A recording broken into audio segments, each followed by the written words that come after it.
ልወጣ ነው። በጣም ከባድ የስራ ቀጠሮ አለብኝ። ውይ ቁርስ እኮ አልሰራሁም። ምን ማለት ምን አለው? ምን ማለት ነው? ቁርስ አልሰራሁም ማለት እንዴ? ቆይ ይህን ካልሰራሽ ምን ሰርተሽ ልበይ ነው? ምንድን ነው ሰራሽ? እኔ ሰራተኛ እንደሆነ እንደዚህ ቤት አመጣኝ። እሱን ካልሽ ወጥተሽ እየሰራሽ እኔም ቦታ መተካት ነው። አዎ ልክ ነህ። እንዳልከው ወጥቼ ሰርቼ ትናንት ነግሬህ የረሳሁን አስቤዛ መግዛት አለብኝ መሰለኝ። የምርሽን ነው መሲ? አልሰራሁም ያልሽኝ? እየቀለድሽ ነው አይደል? አይ አልቀለድኩም። ትናንት እኮ አስቤዛ አምጣ ብዬሽ ነበር። ስለዚህ አልመጣሁም። ስለዚህ አልሰራሁም። እና ቤቱ ያሉት ነገሮች አሰሪልኝም እንዴ? ማስመሰል አለብሽ መሲ፣ አለበለዚያ ትበያለሽ። አንተ ያራመክ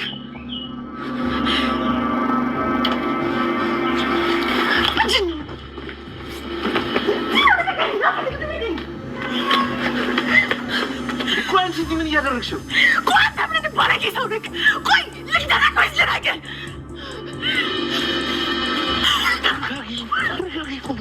አዳምጪኝ፣ ተረጋጊ። በጣም ከባድ ነገር ውስጥ ከባድ ችግር ያጋጠመኝ። ተረጋጊ። ላገኝ ቆይ እሺ፣ አንቺ ራስሽ ለምን ጠፋሽ? በየትኛውም መንገድ በቃ በየትኛውም መንገድ እኮ ልገኝ አልክ። ያለኝ አማራጭ ደግሞ ይሄ ብቻ ነው። ቆይ እኔ ምን አድርጌህ ነው? ምን አደረኩህ? ቆይ ለምንድን ነው እንደዚህ የምታደርገኝ?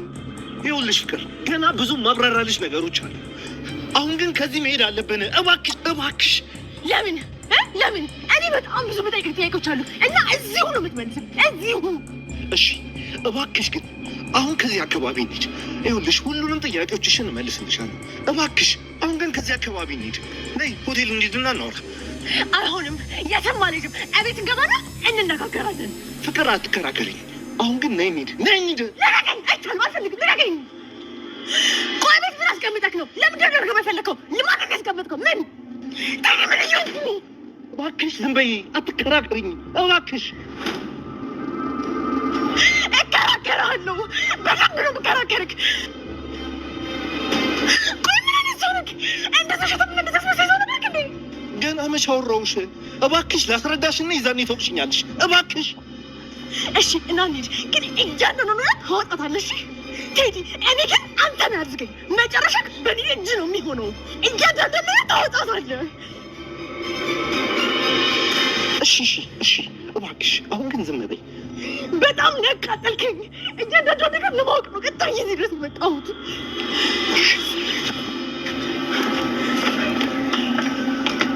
እንግዲህ አሁንም ማስመሰሉን ቀጥሎበታል ማለት ነው። በነገራችን ላይ እንደዚህ አድርጎ ማለት ነው እራሷ ሀናንም እንደሚያሳምናት እርግጠኛ ነበርኩኝ። ምክንያቱም በቃ ምንም ነገር እንዳላጠፋና ምንም ነገር እንዳላደረገ ለመሲም ሆነ እንዲሁም ደግሞ ለሀና ማለት ነው መፍትሄ ነገር እንደማያጣና ማስመሰሉን እንደሚቀጥልበት እንግዲህ እኔም በራሴ ገምቼ ነበር። ግን ደግሞ የቴዲ ጸባይ እጅግ ከባድ ጸባይ ነው ማለት ነው። በጣም ነው የሚያስመስለው፣ በጣም ነው የሚችለው ማለት ነው።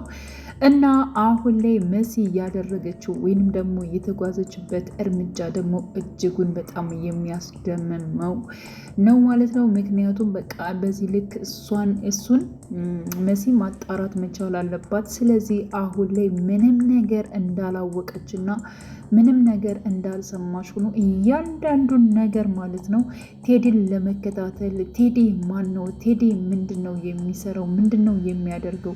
ለምንስ ነው እንደዚህ የተጫወተብኝ የሚለውን ነገር ማለት ነው እያንዳንዱን ነገር በጣም ለማወቅ ፈልጋለች ማለት ነው። ደግሞ እሰራለታለሁ፣ እገለዋለሁ በማለት እንግዲህ መሲም አቅዳለች ማለት ነው። ስለዚህ ያው እንግዲህ ወደ እናቷ ቤት እንደሄደች ሁላችንም እናውቃለን ማለት ነው። ሲቀጥል ደግሞ ያው መኩም አባሯት ነበረ።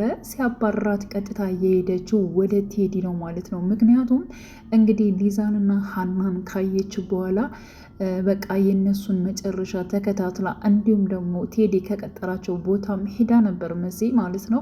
በዚያን ሰዓት እንግዲህ ቴዲ አልመጣም እና በወቅቱ ወደ ቤት መመለስ በፍጹም ለሷ በጣም ነበር የከበዳት ማለት ነው። ምክንያቱም የቴዲን ፊት ራሱ ማየት እጅጉን በጣም ከብዷት ነበረ እና ቴዲ ቀድማ ስለገባ የት አምሽተሽ ነው? ምን ሆኖሽ ነው? እስካሁን ሰዓት ማታ ምን ትሰሪያለሽ? በማለት እንግዲህ እያንዳንዱን ነገር ሲጠይቃት ነበር። መሲ ደግሞ መሽቶብኝ ነው ሱቅ እጄ ነበረ እቃው ሴት አለ በማለት እንግዲህ በጣም በጥያቄዎች ቢያፋጥጣትም እሷ ግን ማለት ነው ውስጧ እርር ድብን እያለ ማለት ነው ነገሮችን ዋጥ ለማድረግ ምንም ነገር እንዳላየች ምንም ነገር እንዳልሰማች በመሆን ማለት ነው ዝምታን መርጣለች ማለት ነው። እና ቴዲም ያው የራሱን ነገር እንደዚህ በጨለማ አትውጪ ብዬሻል ነበር፣ የሚያስፈልግሽን ነገር እኔ ያመጣለሁ እኮ ብዬሽ ነበር በማለት እንግዲህ የሚደነፈውን ደንፍቶ ወደ ክላሱ ገብቶ ነበር። እንዲሁም ደግሞ ስልኩን አስቀምጦ ስለነበር ሀና ደግማ ደጋግማም እየደወለችለት ነበረ ማለት ነው። እና በጠዋት ተነስቶ ቁርስ ስሪልኝ ብሏት ነበር መሲን። በጣም ከባድ ስራለኝ፣ ስለዚህ ቁርስ ፈጠን ብለሽ አቅርቢልኝ በማለት መሲን ጠርቶ ጠይቋት ነበረ። መሲ ግን ምንም ነገር ቁርስ አልሰራውም፣ ምክንያቱም ትናንትና አስቤዛ አንጣ ብዬ ነበር ደግሞ አሁን የለም በማለት እንግዲህ ለቴዲ መልሳለች። ቴዲም እጅጉን ነበር እየተበሳጨው። እንዴት እንደዚህ ትይኛለሽ? እንዴት የለም ትያለሽ? ስራሽ ምን ሆነና? ወይንም ውጭ ሂጅና ስሪና የኔም ቦታ ተኪ፣ ከቤት ሆኖች ደግሞ ቢያንስ እንኳን ምግብ ላሰሪ ነው እንዴ በማለት እንግዲህ በጣም ሲናገራት ነበር። በነገራችን ላይ ማታ ራሱ እንዴት ታመሻለሽ እንደዚህ ሲላት እኔን እኮ እኔ ላንቺ ሎተሪ ነኝ ብሏል ማለት ነው። ከኔ ውጭ ማንም የለሽም ብሏታል። ምክንያቱም ያው መርጠሽኝ ወደሽኝ ፈቅደሽኝ ነው እየተከተልሽው። ስለዚህ ቤተሰብ ጋር እሄዳለሁ እንደዚህ ያድርገኛል ብለሽ እንኳን ብትሄጂ እነሱ አይቀበሉሽም በማለት እንግዲህ ነግሯት ነበር ማለት ነውና ያን ፓርት ራሱ በቃ እንደዚህ በሱ እስር ቤት እንዳስደረጋት ማለት ነው የተረዳችበት። እንዲሁም ደግሞ ወንድሟ ጋር ሄዳ ማለት ነው ወንድሟ አልቀበልም አዋርደሽን እኮ ነው የሄድሽው፣ ስለዚህ ለምን አሁን ትመጫለሽ ብሎ እንደዛ እንዳባረራት እንግዲህ ራሷም ስለምታውቀው አይደል እንዴ በማለት እንግዲህ ራሷን ዋጥ ነው ያደረገችው። እሰራለታለሁኝ በማለት እንግዲህ ዋጥ አድርጋለች ማለት። በነገራችን ላይ መሲ እርጉዝ ባትሆን በጣም አሪፍ ነበረ፣ ግን ደግሞ ከቴዲ አርግዛለች። በጣም የሚያናድደው ነገር ማለት ነው።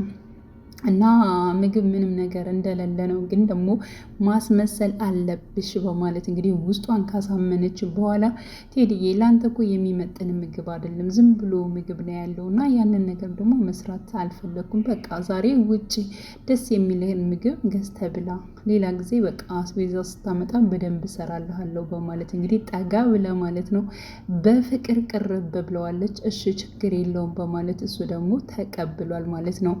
እና አሁን ላይ መሲ በእርግጠኝነት ማለት ነው ቴዲን ለመበቀል ከልቧ ተነስታለች ብዬ ነው የማስበው ማለት ነው። ይህ ነገር ደግሞ ይሳካላታል። በነገራችን ላይ በፍቅር ለመጣ እንጂ እንደዚህ ሴራ አስቦ ከሆነ ወይዘሮ ሄለንም አላሸነፈቻትም፣ እንኳን ቴዲ አይደለም ማለት ነው። ስለዚህ በእርግጠኝነት ቴዲን ማለት ነው እንደዚሁ ትበቀለዋለች ብዬ ነው የማስበው ማለት ነው። እና እንግዲህ በመጨረሻም ቴዲና ሀና ተገናኝተዋል። በቃ ለምንድን የጠፋው? ምን ሆኖ ነው? ለምንድን ነው ስልክ ማታነሰው?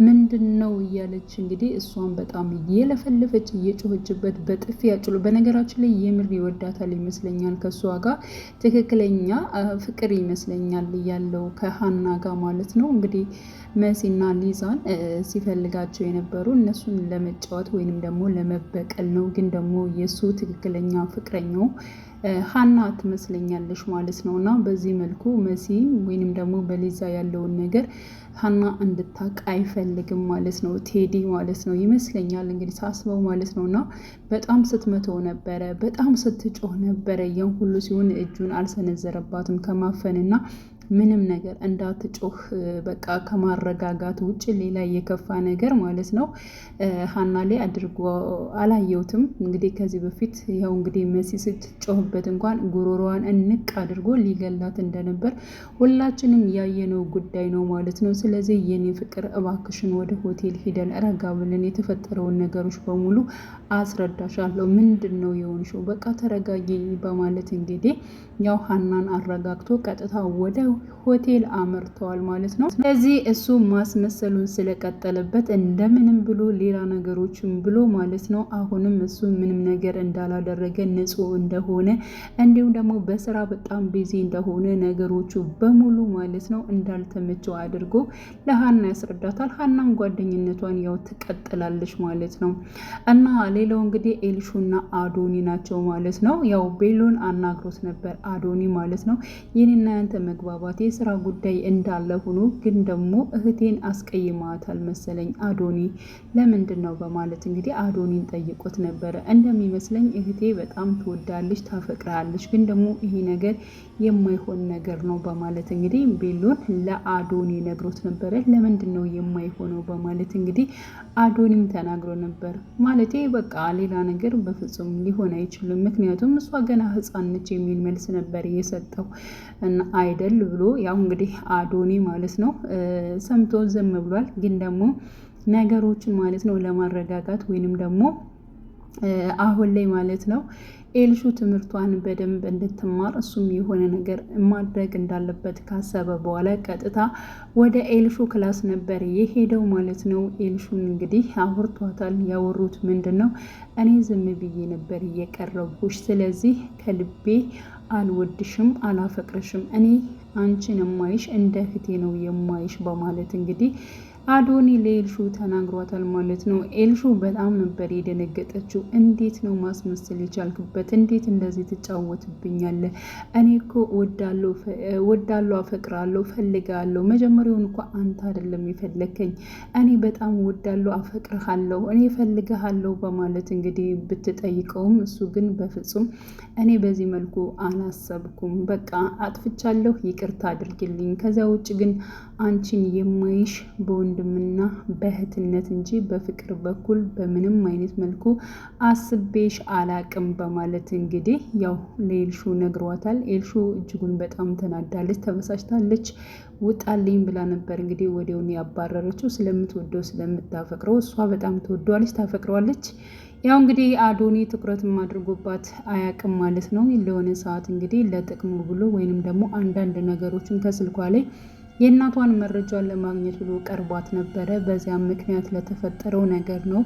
እንዲሁም ደግሞ ጆን እያየው ማለት ነው እሷ ፍቅረኛዬ ነች፣ ጓደኛዬ ነች እያለ እቅፍ ያደረገበትን ፓርት ያንን ነገር መሰለኝ እንግዲህ ስህተቱን ማለት ነው። ያንን የኔ ስህተት ነው በጣም ይቅርታ በማለት እንግዲህ ኤልሹን እየጠየቀው ማለት ነው። ሌላው እንግዲህ ስለ ኑኑ ነው። ኑኑ ያው አሁን ላይ ማለት ነው ለወይዘሮ አይንዬ የተናገረችው ነገር ነበረ። ምክንያቱም ጫማ ፈልጋለሁ፣ ልብስ ፈልጋለሁኝ እኮ ምንም ነገር የለኝም በማለት እንግዲህ በባለፈው ፓርት ላይ እንደተናገረች ሁላችንም የምናስታውሰው ነው። አይንዬ አሁን ላይ እንግዲህ ቤሎን አናግረዋለች ማለት ነው። በእርግጥ ያው ቤሎን ነው አይንዬ ምኑሽ ነው የከፋሽ ትመስያለሽ፣ ፊትሽ ጥሩ አይደለም በማለት ጠይቋት ነበረ ማለት ነው። ግን ደግሞ አዎ ኑኑ ትንሽ ተከፍታብኛለች፣ ጫማ የለኝም፣ ልብስ የለኝም እያለች ትንሽ እየበጠበጠች ነው በማለት እንግዲህ መልሳለች። እንዴ ይሄን ያክል በማለት ችግር የለውም በቃ እኔ ማስተካከል ያለብኝን ነገር አስተካክላለሁ። እንዲሁም ደግሞ ኑኑ ትምህርቷን እንድትጀምር አስቤያለሁ። ሰሞኑን ኤልሹ ትምህርቷን ጀምራለች፣ ስለዚህ ኑኑም ደግሞ እንድትማር ፈልጋለሁ በማለት እንግዲህ ራሱ ቤሎን ለወይዘሮ አይንዬ ተናግሯል። አይንዬም እጅግ በጣም ደስ ብሏታል። ለስራውማ እኔ ያለሁኝ ሌላ ሰራተኛም አያስፈልግም፣ ስለዚህ ልጄ ትምህርቷን ከተማረችማ ደስ ይለኛል በማለት ለቤሎን ተናግራ ነበረ። ቤሎም አይ ችግር የለውም እናቴ ያው ሰራተኛ የሚያግዝ ሌላ እንቀጥራለን በማለት እንግዲህ አስበዋል ማለት ነው። ስለዚህ ዋናው ኑኑ ትምህርቷን መጀመሯ ነው። በነገራችን ላይ በፊትም መማር ትፈልግ ነበር። ስለዚህ ይህ ሀሳብ ደግሞ ከቤሎን ስለሆነ እጅጉን በጣም ነው ደስ የሚለው። ሲቀጥል ደግሞ አሁን ላይ ውጭ እየጠበኩሽ ነው፣ ለማብሰሽ እንድትወጪ እፈልጋለሁ፣ እኔና አንቺ ጊዜ ማሳለፍ እፈልጋለሁ፣ ጊዜ ካሳለፍን በጣም ቆይተናል በማለት እንግዲህ ያው ለኑኑ ደውሎላታል። ኑኑ አሁን ላይ እየተጨናነቀችበት ያለበት ነገር ስለ ጫማና ስለ ልብስ ሳይሆን ያው እንግዲህ በምን ምክንያት ገንዘብ አግኝቼ እንዲሁም ደግሞ ለእህቴ ለመሲ መስጠት እችላለሁ የሚለው ነገር ነው እያሳሰባት ያለው ማለት ነው። ያንን ነገር ደግሞ በግልጽ ለማንም አልተናገረችም። ብር ትሰጠኛለች በማለት እንግዲህ ላይንዬ ጫማ የለኝም ልብስ የለኝም በማለት ነበር የተናገረችው። በእርግጠኝነት አሁንም ቤሎን ማለት ነው እሷ ሲሄድ እውነቱን የምትናገር ይመስለኛል። ስለዚህ ለመሲ የሚያስፈልጋትን ገንዘብ ራሱ ቤሎን ይሰጣታል። ስለዚህ የማትፈልገውን ጽንስ ደግሞ መሲ በዚያ ምክንያት የምታስወግድ ይሆናል ብዬ ነው የማስበው። እንግዲህ ቀጣይ ፓርት ምን ሊፈጠር ይችላል የሚለውን አብረን የምናይ ይሆናል። ሌላው ሊዛ በሀና ጉዳይ እጅግ በጣም ነው የተበሳጨችው። ምክንያቱም እኔ እንደዚህ እንዲሆን በፍጹም አልፈልግም። ለምንድን ነው ቤቱ ድረስ ሄደሽ እንዲሁም ደግሞ ሲወጣ ጠብቀሽ እንደዚህ አይነት ነገር የፈጠርሽው? እኔ ያሰብኩትን ነገር ለምን አደረግሽው? በፍጹም አይሆንም ነበር በማለት አድርጌዋለሁኝ። ለምንስ እንደዚያ ይጫወቱብኛል? እኔ እኮ በጣም ነው የምወደው፣ በጣም ነው የማፈቅረው እያለች እንግዲህ ሀና ስለ ቴዲም ስታወራ ነበር ማለት ነው። ስለዚህ አሁን ላይ ሀናና ቴዲ ተስማምተዋል። መሲም ማለት ነው ያወቀችውን አውቃ የሆዷን በሆዷ ይዛ ያው አሁን ላይ ቴዲን ለመበቀል ተነስታለች ማለት ነው። ቀጣይ ፓርት ሁላችንም በጉጉት የምንጠብቅ ይሆናል። ውድ ቻናሌ ተከታታዮቼ ቤተሰቦቼ በያላችሁበት ሰላማችሁ ይብዛልኝ። ለቤቴ አዲስ የሆናችሁ የደወል ምልክቱን በመጫን ቤተሰብ ይሁን። ነባር ቤተሰቦችም ስለምታበረታቱኝ እጅግ በጣም አመሰግናለሁ። መልካም ጊዜ ተመኘውላችሁ።